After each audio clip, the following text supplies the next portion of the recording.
Senior Vice President for Customer Success with 1to1help. And we're here today to talk about a very, very relevant topic, something that I'm sure most of us will relate to. It's about work-life balance, right? And I have over here my panelists, Mr. Harish, Country Group HR Head Buyer. Should I say buyer or buyer? Buyer, okay, all right. Mr. Milind Apte, who's a CHRO, KEC International, and Mr. Vishal Kukreja, Head Human Resources, RBL Bank. Right. Now, to set a little bit of context, well, people who find a healthy work-life balance are not only less susceptible to mental health issues like sadness, depression, anxiety, burnout, etc., but generally experience greater satisfaction in both their personal and professional lives, right? And when life is more meaningful, a person is happier. When you're happier, you're more creative, you're more productive, and you also tend to be more loyal to your organization, right? So on that note, we'll begin. Well, I've been told to keep this discussion relatively short, but okay. So the first question is for all the panelists, and it's a very general question. What is your take individually on work-life balance? What does work-life balance mean to you? I hope this works. Yeah. Great. We had such an excellent panel just before us, so I must say a lot has been already said there, and maybe in the context of what backdrop that they created, we could probably speak of what we create in our work systems, right? So I fully agree with Dr. Shetty when he mentioned that work-life balance is a myth. So I don't think there's anything called as work-life balance. These days there's a lot in corporate circles, especially social media and stuff like that, quotations, work-life integration or balance, and so many semantics. I think it's not very relevant. For us, and for me personally, I think it's just a state of being, and how can we bring that to well-being? A lot of it got discussed in the previous session. The more we are able to create a compassionate ecosystem within our organizations, whereby people can really be there when it matters to them in elements which are both day-to-day and situational. I mean, there's a huge amount of balance that people have to do on a day-to-day basis. We travel through the roads of Mumbai sometimes, sitting there in a traffic jam. I've seen a bus stop next to me, a nicely dressed woman, 8 a.m. in the morning. And thanks to the traffic, I could count 6 or 7 times that she yawned within that short period of time. So when the previous discussion around sleep deprivation was being discussed, I mean, it came back to my mind saying, this is so true. So how is it that we can just be there when it matters to us and for those whom we care for? So I think that's, for me, is in short, kind of an integrated work-life balance, if you want to call it. Thanks, Harish. And I absolutely resonate with what Harish is saying. So work-life balance, to my mind, has been abused. Reality is, first thing in the morning, CEO doesn't even say good morning. He says, number deliver nahi hua, abhi kya karna hai bolo.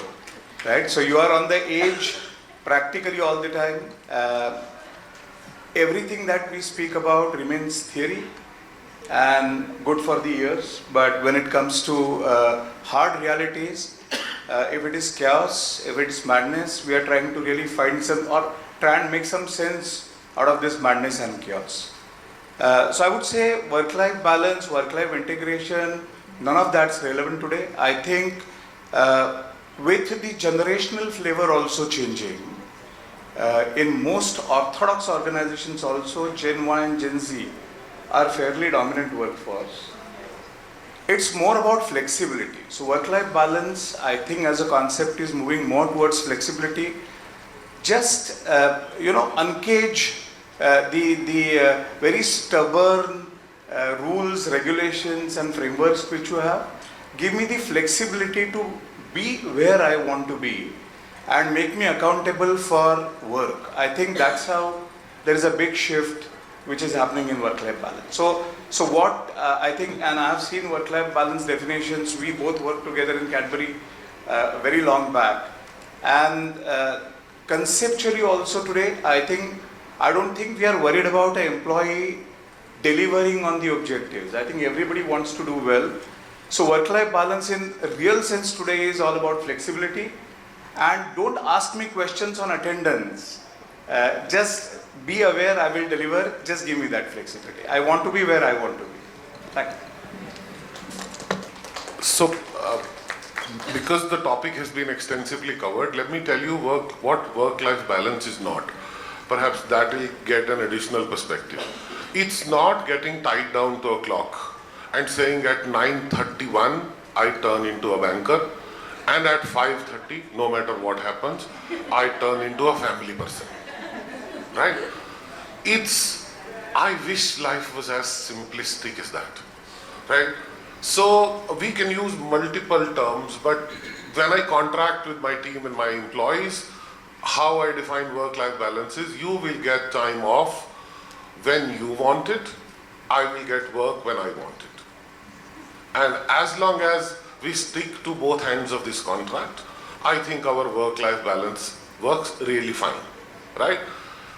But to sort of color this, because it's not even as simple as this, I think work-life balance means very differently to a new mother or to a new father. It means different things to a newlywed. It means different things to somebody who's an empty nester and kids have now gone and house reminds you of a nest that it was, so you want to spend more time in office. It is very, very contextual, it's very humanized. So in a world which is pro-choice, I think each individual should be free to define a certain amount of life balance, as long as they can also define work balance along with it. I think many times in the popular socialist way, when we discuss work-life balance, we only keep discussing life and we keep avoiding the work part. As long as we take responsibility for that, I think there is an equilibrium is easy to find. Thank you. So what I hear is perfect work-life balance doesn't exist. Work-life balance is about balancing your priorities, about flexibility, and work-life balance is contextual. It could mean different things to different people, right? Different life stages, the definition changes. So very well said. Okay, well, I think we've spoken a lot about data from 1to1help, the data that we have after having done 1 million counseling sessions and touching 10 million lives. What we've seen is that 21% of the work issues that people have are around work-life balance, okay, and about 16% are workplace stress, right? Is work-life balance, if it exists at all, the responsibility of only the individual alone, or does the organization, that is the employee's entire sort of workplace ecosystem, also have a role to play in it? And that's for everybody too, the question. Yeah, big time, I think. The very fact, for me, everything is life. The fact that we spend substantial amount of time in our professional journeys, earning bread, doing work that we call work, brings out that special segment called work life. Otherwise, everything is life. What I do in my work is also my life. What I do outside of work may not be life. So there is this very strange thing that we've created called work life, but one can understand it is because we spend a whole lot of time building and investing ourselves in that professional journey. Let me take 8 to 10 hours that people spend in a good company in a day. It's a significant part of your time where you build relationships, you make friends, you also perform a lot of duties, which are not on your role description, eventually you want results, you want outcomes. We are the cause of a lot of stress. We should also acknowledge that as workplaces, it is our responsibility to go beyond and help and create that ecosystem. So some of the things that we do in the companies is early integration of what we call coaching culture in amongst our leaders. It will be interesting for the audience to hear that we are right now in the middle of a transformation in Bayer where we are taking off managers from the system. So there are no more traditional managers going forward. Typically you would have between 5 to 10 people being managed by a manager, and most of the time we get this feedback that people leave managers and not companies and stuff like that, isn't it? It doesn't take away the need for a leader, but the movement to something that we call as a WAC leadership, which is visionary, architect, who's able to kind of create solution and problem solving, a catalyst who's able to kind of move things forward, and a coach. So this coaching system, if we're able to put in pretty early, I think the ecosystem around which work life develops with an ownership to the individual to say that you are responsible for deciding a lot of these things. Our leaders probably coach anywhere between 40 to 50 people as part of their structure. So it's important whether either you call it the organization structure. We're moving away from something called policy. So there's not likely to be anything as a policy document, just frameworks for people left to local interpretation of micro teams that they can decide. There's a huge amount of empowerment. I think empowerment is something that will help people also manage some of these things. So I can go on, but besides all the other stuff, including EAP support and access to mental health, etc., day-to-day work, the way in which it is perceived and conducted is a lot more enabling for people or stress creating as might be the case. Just to add, I think Harish spoke about coaching and how coaching really helps. And I've been part of RPG group for the past 8 years. And my previous stint was with CII, and I worked with Harsh Goenka and Anand Goenka directly. So what we did was very simple. We thought in this brutal world where numbers are very important, how do we bring people at the center? So coaching certification was made mandatory for the entire leadership team. It became integral part of their goal sheets, where they were supposed to anchor 6 to 8 people through a year. And slowly and steadily, we developed an ecosystem of 125 general managers and above. Had to go through certification, had to coach 6 to 7 people. We used to take feedback from them, and it became a culture. And to a level where when it was removed from their goal sheet, the same intensity of coaching continued. And what it taught people was empathy, which is completely missing. Because coaching is all about listening. Coaching is all about probing and asking right questions to really understand the person and help you evolve. And the whole thought here was 4 elements which were very critical. 1, authenticity. 2, empathy. 3, connection. And 4th, communication. I think in this entire brutality, especially post-COVID, we have seen it's all about numbers, delivery. And I've seen such wacky examples where a guy called a boss and said, I'm not coming to work. And he said, but you have not delivered the number. And he said, boss, I'm in hospital. He said, yeah, but you haven't delivered the number. And he said, boss, but I've got a paralytic stroke. He said, by when you think you'll be able to come to work? Life. And these are all real examples, right? It doesn't mean the boss is bad, but what it means is the overall sensitivity. And the time we spent towards building sensitivity has eroded because of the delivery pressures. Everybody is worried.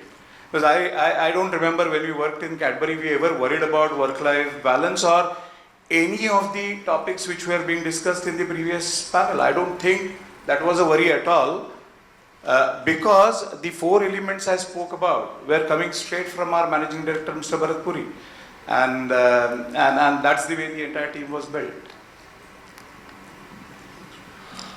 So again, my take is that work-life balance and its genesis is actually really very simple. It's a question of respect and trust, right? Respect that a manager or a leader, and I'll quote the word leader because I have a little bit of thought that I want to share at the end of this session on that. A manager or a leader needs to respect the employee, and if you do that successfully, then what you earn from the employee is his or her trust.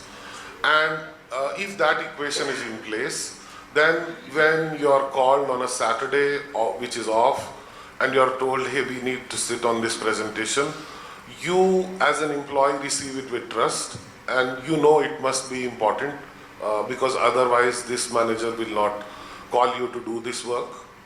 On the other hand, the manager respects the boundaries, respects the the person reporting to them as a human being, as a whole, as somebody who has other responsibilities and other parts of life for which you are not the manager, right? I famously say I have two bosses, one in office, one at home, right? And so this respect and trust, if it works in a circular fashion, you create a nice workplace where people focus on productivity, work gets done, people are sometimes coming late, sometimes going early, sometimes taking off. Nobody is bothered with who's coming when, who's going there. Those bosses don't start their conversations with saying, hi Vishal, where are you? They start their conversations with, Vishal, this needs to get done.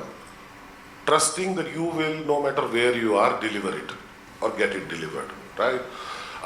That is the basis of good team formation. So I think sometimes we overcomplicate the simple in my mind, right? If we can create a culture of respect and we can hold people managers to a culture of respect, a lot of the work-life balance and those questions, they take care of. Create a culture of respect, empower managers to take decisions because they are close to the field. They can take a call on when a person is misusing, abusing the system. And I think this gets taken care of in a big way, right? Otherwise, we can go in different directions. And some of this, they'll say, some of this happens from the heart. It happens on the principle of yatha raja tatha praja.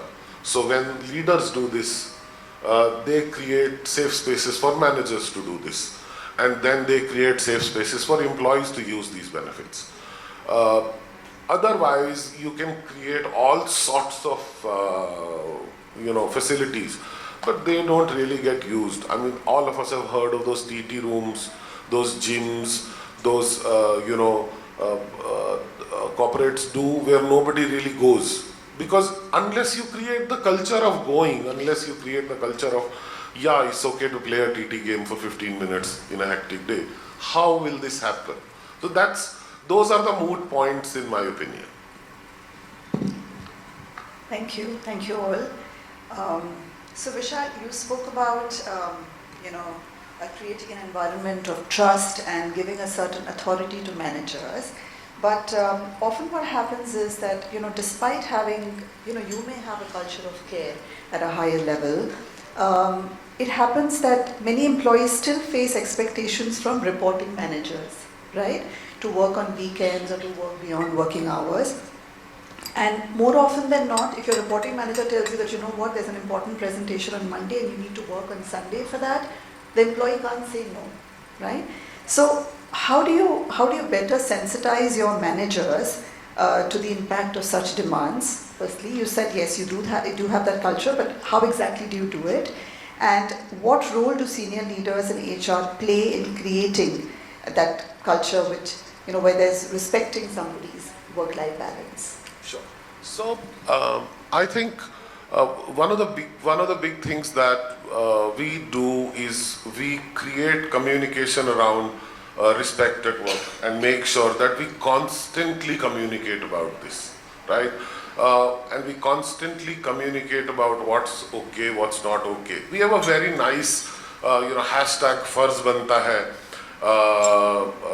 sort of a logo, which goes very, very well with the Apno Ka Bank that we call our bank, right? And under Farz Banta Hai, we keep constantly talking about do's and don'ts in a simple yet elegant sort of fashion, 2-line messages, etc., etc. The other thing we do is, because this starts from the top, we try and talk to the top leaders and make sure that these disruptions from their level are at a minimum and that they communicate. I've often found that when HR says that something is supposed to be done, people don't really follow it as much as when their own line managers say, right? Because they are more anchored and aligned to them. So partnering with other senior leaders to make this happen is important. Third is contracting. See, banking is an essential service. Even when COVID was at its peak, bank branches were open. My employees were coming from 9:30 and they were, essentially meeting customers because this service could not stop. So my leaders were coming to office. So we have to recognize some of this when we talk about the work-life balance debate, right? If you are in an industry where you are an essential service, branches have to remain open, you have to have some culture around that. Then you make sure that leaders demonstrate this. Then you make sure that the HR head doesn't issue those commands from his home when the staff is turning up in branches. You turn up to office and issue those commands. Your leaders come into office and so it's all about the first 20 people. It's all about the first 3, first 5, but it's all about the first 20 people. If they can help you draw and hold a line, the organization can hold a line. And then it comes in your DNA, and then it becomes a thing that यहाँ ऐसे होता है और यहाँ ऐसे नहीं होता है, right? So it becomes ways of working at that point in time. Yes, exigencies are part of life, but we make sure that they are minimal. And wherever HR plays a very important role of listening also. So when an employee complains about work-life balance, or when an employee complains about stress at work, right? Then whether it is making employee wellness programs and making sure that they can talk to some psychologist, some counselor, etc., etc., that they can report it, HR will follow through and close this, right? And figure out what's going on there. Proactively listening through surveys. Technology has enabled us now that you can run surveys on your HRMS apps, etc., etc., and constantly listening to see if this message of respect at work is getting absorbed and is getting executed at the front line, completes this loop. So this is what we sort of do. Thanks, Vishal, for that. Okay, Harish, my next question is for you, and it's around technology, right? Now, I'm sure at Bayer, adoption of new technology is a norm, right? But at the same time, see, enhanced technology and updated technology does put a lot of pressure on employees because now we are connected all the time, right? It's very hard to disconnect. So the good old vacation time when we could just be out and be disconnected to the world is very uncommon these days, right? So even on a weekend, for example, if your manager wants to get in touch with you, it's just a WhatsApp message, right? Now, how do you ensure that technology is an enabler and not a hindrance for employees' work-life balance? And what are the innovative sort of solutions that you've implemented to ensure this? I don't know if anybody has found an answer yet for that question. So, as a dinosaur in the room, if I may say, I have never worked on a Saturday in my career so far. You just speaking about a certain other industry which may have a different dynamic than mine. But typically what it means is that, and this is a feedback, many times my team has given me, that your lack of planning should not become my emergency. And thank you for that. I mean, unfortunately, that was not a nice compliment for me. But I learned to take it over a period of time to say that this is important to let people know early. And also, instead of calling them to say, this is what we need to do, maybe ask the question, what shall we do about this? And they come up and say, okay, this is possibly something that will work. Someone might say, I have to pick up my child at 4 p.m. Would it be okay if I, look into this after 7? And my face turns red because, after 7 is like, I almost feel guilty that I'm, stealing her evening time, and makes me feel guilty. So it's a stress both ways. So it is good to kind of engage in that jointly and to find some solution. Now, technology or any other tool, the more you use it appropriately is, an absolute magic in your hands. And we know the other way is also a problem. So therefore, while we have disclaimers to say, I am sending this email at a time that is convenient to me, you please answer at a time that's convenient to you. I don't know if that's so easy for people. If that message just pops on your cell phone, you just happen to see it, and then I've spoiled your evening, right? Because this is something that needs to be possibly attended to very early. As a culture, we don't hold this process as such, and Milind mentioned a lot about building that culture around it, and that's how we have really built the discipline around use of technology. There's a lot of opportunity for people to use it for flexibility. We are still working hybrid, like 2 to 3 days from the office, 2 to 3 days from home. We don't tell people when to come, when not to come. They work it out with their own teams as to what works for people to come to the office for social time, because that's when they bond. Work they can do at their own time. Similarly, for people who want to take care of, there are caregivers and a lot of other stuff that we discussed in the morning. Different stages of life need different kind of support. Technology is a great enabler. Someone can just be there without having to spend 2 hours on the road. It's a big enabler, and we should use it that way. Thank you. Yes, you're right. Technology is a big enabler, actually. So Milind, my next question is for you, and it's a very controversial, debatable issue of return to work, right? A lot has changed, around the way we work post the pandemic, and a lot of organizations have mandated work from, return to office, like work from office, and in cities like Mumbai, Bangalore, Delhi, the kind of traffic congestion, commute is very long. And I know things have settled a bit now. People are back to work, either hybrid or 5 days. But do you think such mandates also deteriorate work-life balance? And how can organizations balance it? Because on the one hand, we understand in-house collaboration is important, but on the other hand, it does kind of interfere with employees' flexibility. Absolutely.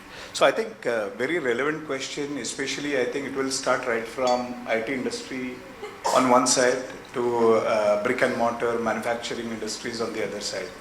So within the group, and I'll start with IT and what has been happening with IT. So post-COVID, I think practically everyone got used to working from home, and many new concepts emerged, people doing 2 jobs at a time, sitting at home, etc., moonlighting or whatever we call it.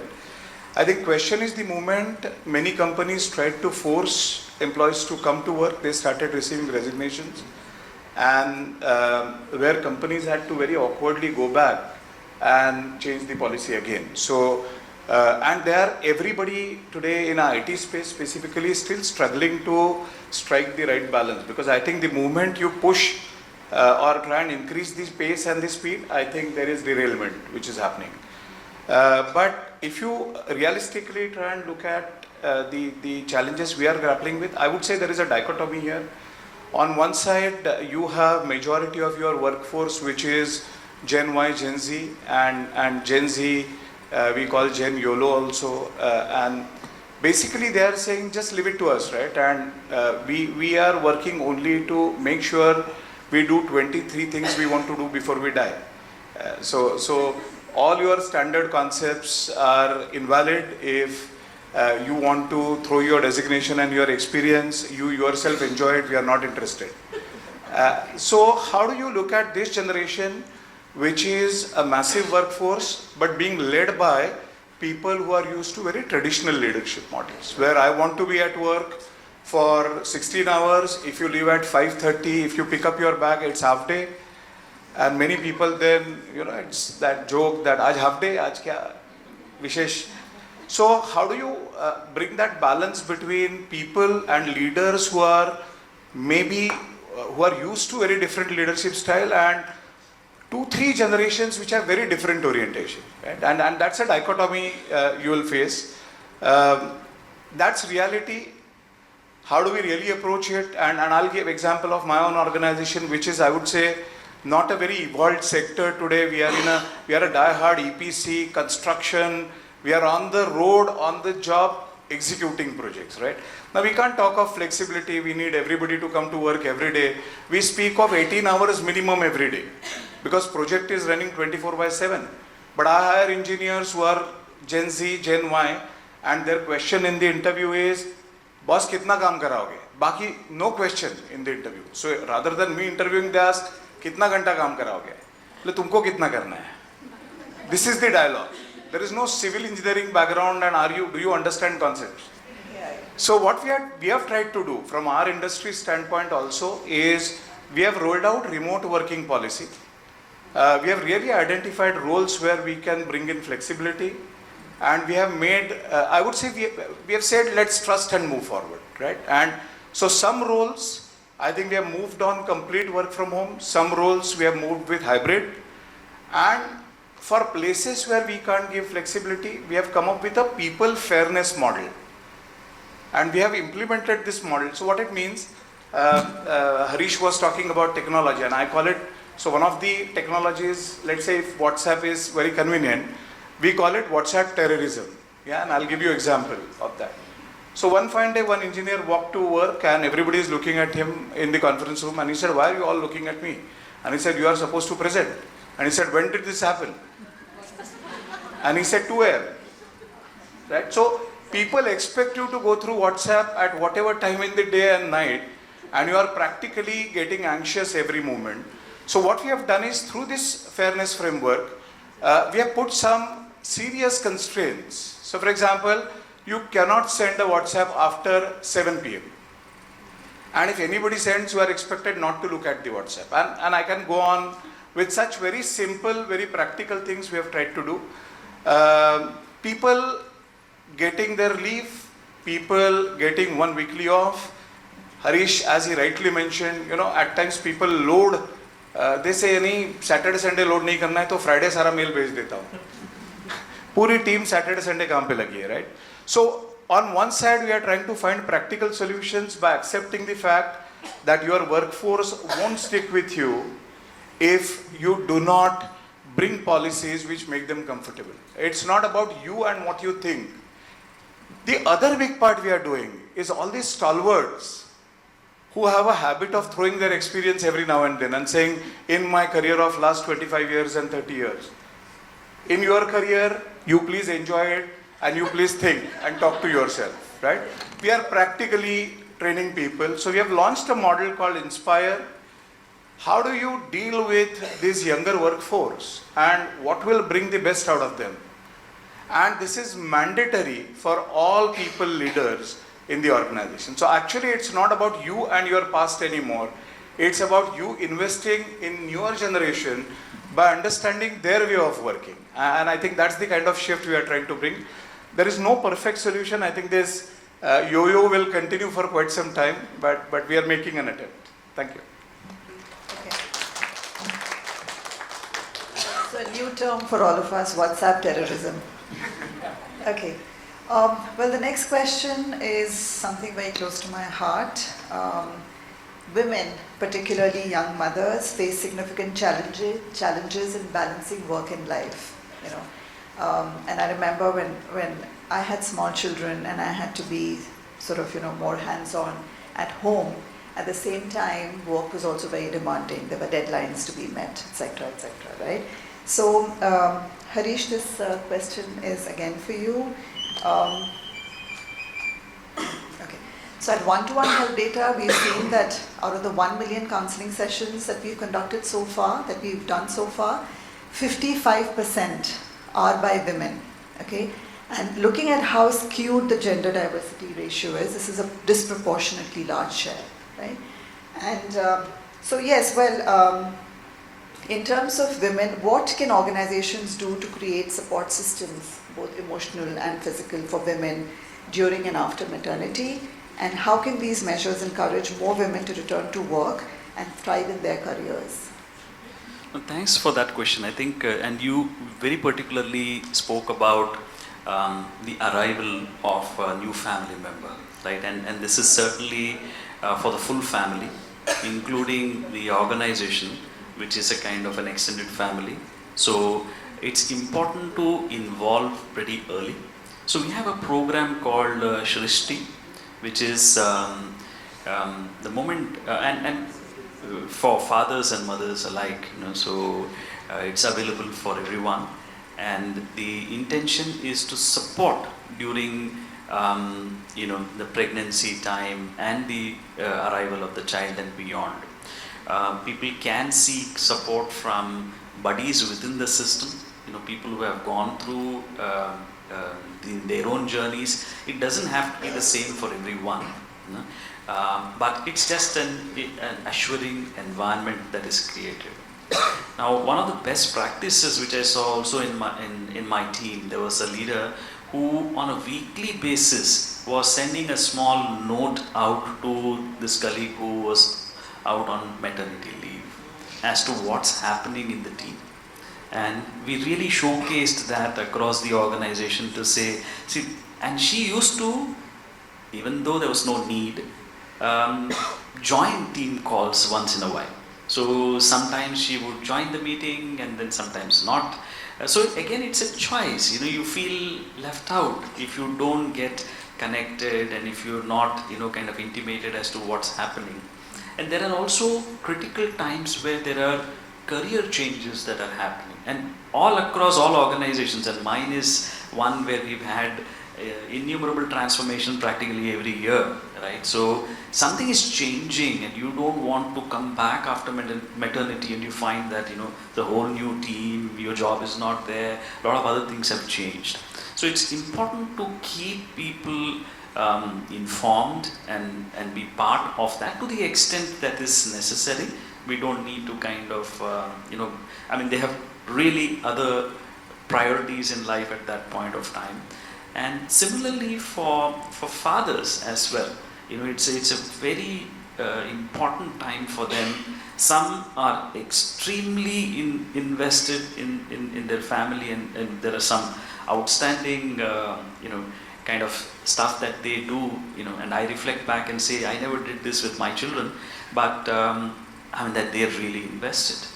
Others not so. So sometimes it's helpful to kind of remind them that they are very important in that phase, and the more women you have in your workforce, I think it becomes easier.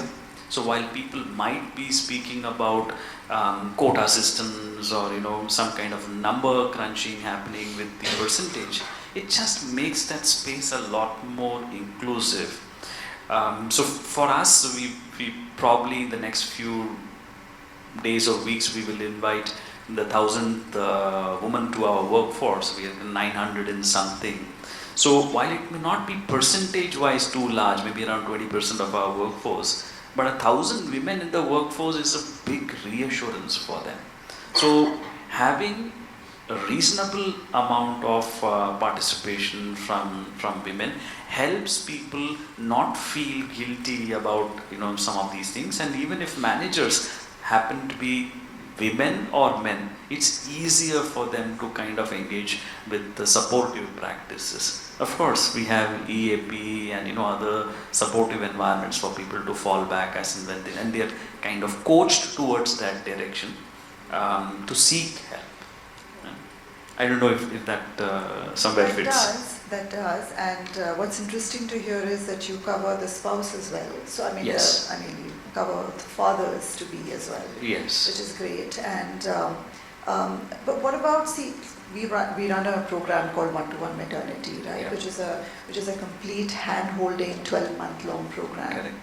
For to take care of emotional issues that they face, and we see that 1 out of 5 women face postpartum depression. Right. Right. How do you take care of that? I mean, do you have any support systems? Yeah. So we have our EAP service provider. So that's obviously a good opportunity to do that. But what's important is the internal ecosystem as well. So to be able to really be available when required, be able to kind of respond appropriately where required. So this program that I just mentioned as Shrishti prepares our internal ecosystem for this, so that people know that if this is something I shouldn't be trying to handle this by myself. I should actually be coaching the colleague to move towards the EAP support, so that there is a professional who can support this one. So that's what we've been doing.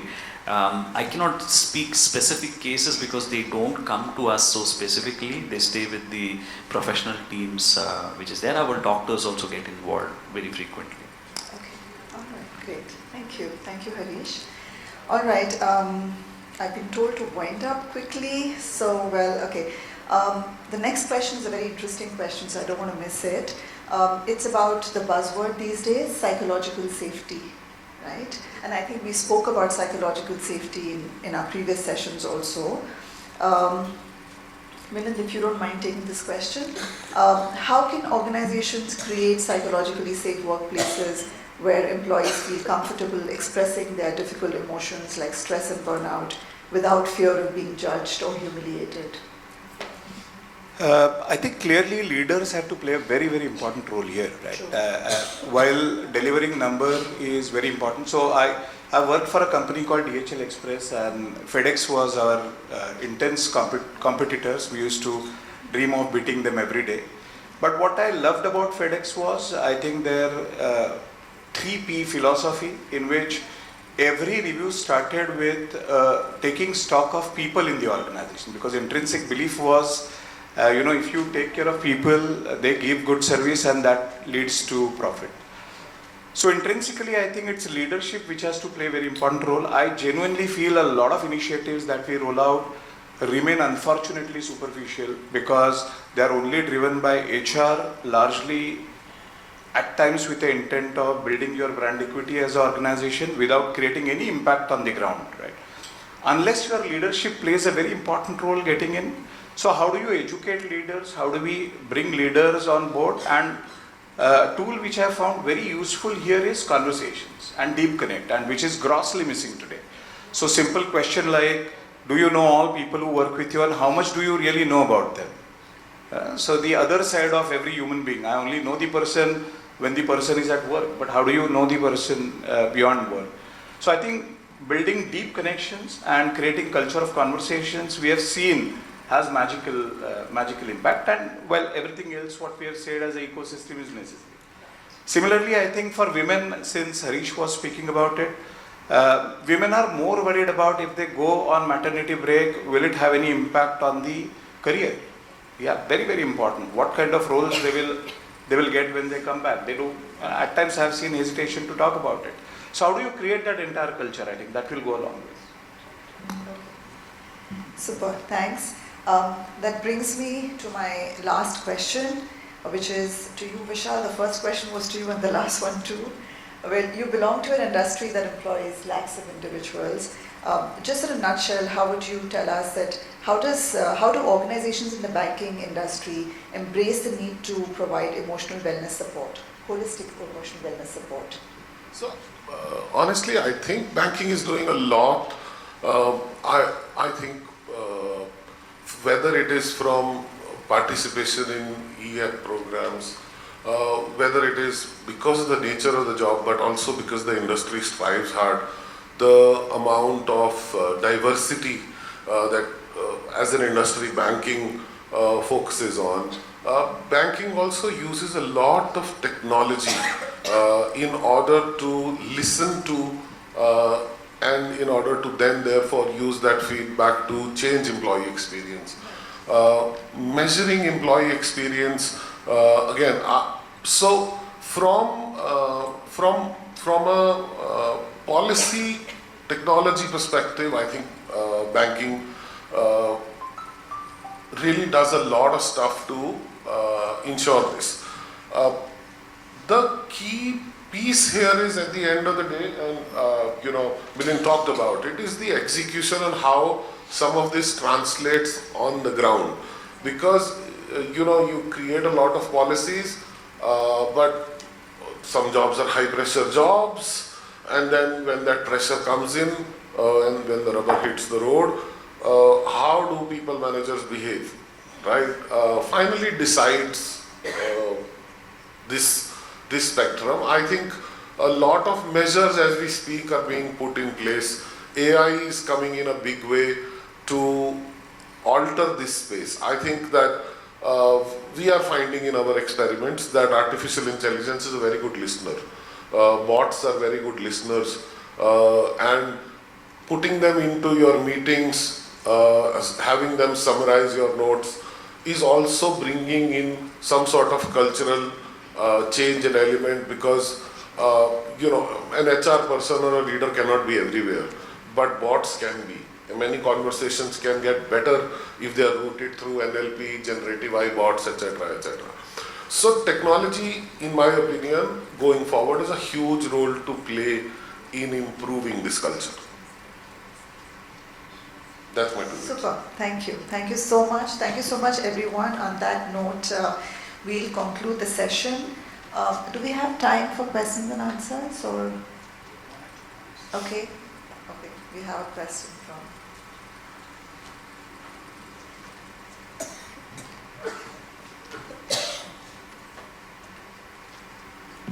Hi, so I'll quickly ask. So I have a couple of them. I'll just ask one to Milind, and for rest I'll connect separately on Inspire, Srishti, and work-life balance framework. I would like to know from Harish and Milind both. So to you, Milind, you talked about that few of your employees are working complete remote and few as a hybrid. So how do you maintain the balance between these two groups? I'm sure they might become comparing with each other. Oh, they are complete remote and all that, right? No, I think that happens invariably, right? But I think the whole idea is to mature people. So for example, if I feel somebody else is getting to work from home, what we have also realized is people who are at home are not enjoying being at home anymore. Anyway. So I think getting the team together, so what we do is structurally we bring the team together very frequently. So for example, I bring entire team together once in a month, and we spend reasonable time together so that interconnectivity and bonding remains. Second, we make sure there are cross-functional projects. So I have a vertical and somebody else has a vertical, but we make sure both are working together. Right? So I think that little interface we try and bring, while it's still far from we working together every day in the same office, but I think that's how we try and make it very large. Sure, thanks. Yeah. And Milind, you mentioned about some fairness policy, right, around that. That might probably help in a big way to also achieve. No, I think people fairness policy was, honestly, it was as simple as how do you, while VUCA is a word we have been using, but in true sense we see VUCA post-COVID. I think how do we bring the basic level of fairness in our entire approach and the lens which we wear. And I think go a little deeper, but even if you are at home, the intrinsic thought in my mind is you are not working as a leader, right?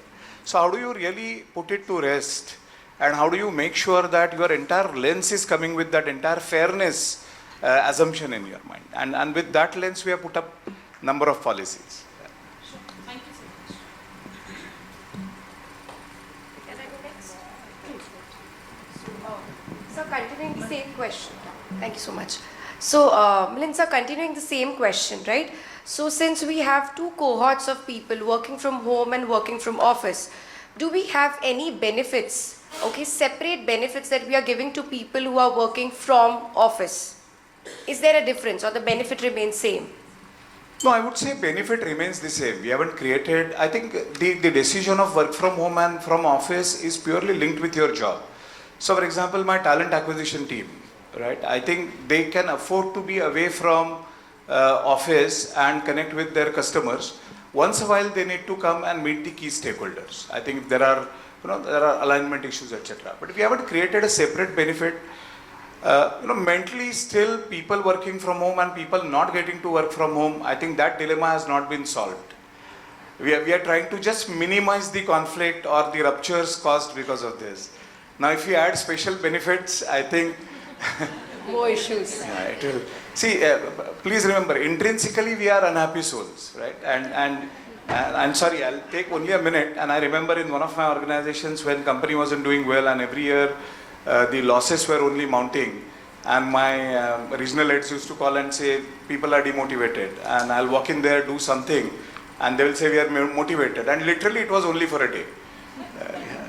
So we don't want to get into anything more which will cause further damage, I think. So we'll hold it there. Thank you so much, Thank sir. So we did some work on this with our factory. And eventually, realizing that they have to come to work, I mean, they cannot sit at home and run a factory, which also is possible actually. They converged towards working on 5 days. So our factory works 5 days. It came as an outcome of, what can we do?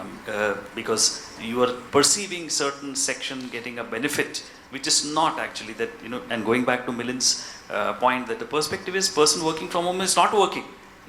So that over a period of time, I think if people get it, then they're able to also realize that working from home is probably much more than coming to the office and doing a proper 10-hour job or 8-hour jobs. Many spouses have in fact come back and said, "Isko leke jao." All right, okay, so we'll wind up. A sincere thanks to all the panelists, Harish, Milind, Vishal. Thank you very, very much for sharing such wonderful insights and ideas. Yeah, thank you very much. Thanks to you for creating such a safe space for us.